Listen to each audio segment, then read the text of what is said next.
सच्चा दोस्त टॉमी की वफादारी। गांव में एक लड़का रहता था जिसका नाम राहुल था। राहुल बहुत ही चंचल और खुशमिजाज लड़का था। उसके पास एक प्यारा और वफादार कुत्ता था जिसका नाम टॉमी था। टॉमी और राहुल की दोस्ती बहुत खास थी। वे हर समय साथ खेलते, घूमते और मस्ती करते थे। टॉमी न सिर्फ राहुल का सबसे अच्छा दोस्त था, बल्कि उसका रक्षक भी था। एक दिन गर्मियों की छुट्टियों में राहुल अपने दोस्तों के साथ पास के जंगल में खेलने गया।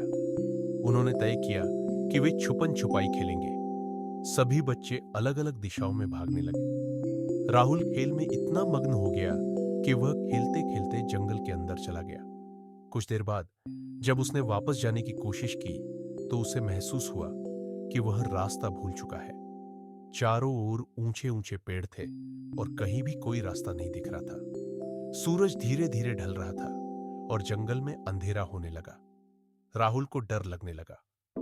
उधर जब शाम हो गई और राहुल घर नहीं लौटा तो उसके माता पिता चिंतित हो गए।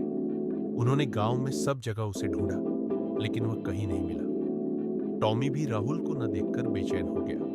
वह घर के दरवाजे पर बार बार दौड़ता और भौंकता, मानो कुछ कहना चाहता हो। टॉमी को राहुल की गंध बहुत अच्छी तरह से याद थी।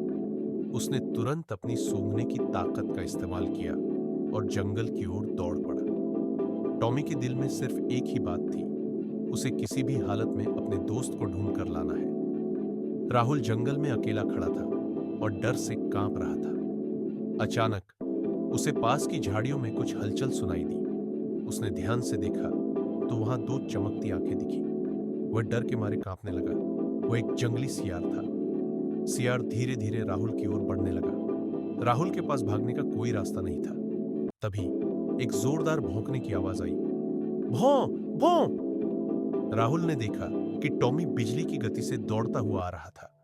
उसने बिना सोचे समझे सियार पर झपट्टा मारा। सियार डरकर वहां से भाग गया। राहुल की आंखों में खुशी और राहत के आंसू थे। उसने टॉमी को गले लगा लिया और प्यार से उसकी पीठ थपथपाई। टॉमी ने अपनी सूंघने की शक्ति से रास्ता खोजा और धीरे धीरे राहुल को सही दिशा में ले जाने लगा। थोड़ी देर बाद वे गांव के पास पहुंच गए। वहां पहले से ही राहुल के माता पिता और गांव के कुछ लोग उसे ढूंढ रहे थे। जैसे ही उन्होंने राहुल को देखा, उनकी आंखों में खुशी के आंसू आ गए। राहुल की मां ने टॉमी को गले लगाया और कहा, अगर आज तुम नहीं होते तो न जाने क्या हो जाता। तुम सच में हमारे परिवार के रक्षक हो। राहुल ने भी टॉमी को प्यार से देखा और कहा, तुम सिर्फ एक कुत्ता नहीं, मेरे सबसे अच्छे दोस्त हो, टॉमी। उस दिन के बाद गांव में हर कोई टॉमी की बहादुरी और वफादारी की मिसाल देने लगा और राहुल और टॉमी की दोस्ती पहले से भी ज्यादा गहरी हो गई। शिक्षा: सच्चा दोस्त वही होता है जो मुश्किल समय में भी आपका साथ न छोड़े। निस्वार्थ प्रेम और वफादारी सबसे बड़ी ताकत होती है। अगर आपको हमारी कहानी पसंद आती है तो कृपया हमारे चैनल को सब्सक्राइब करें और बेल आइकन दबाएं।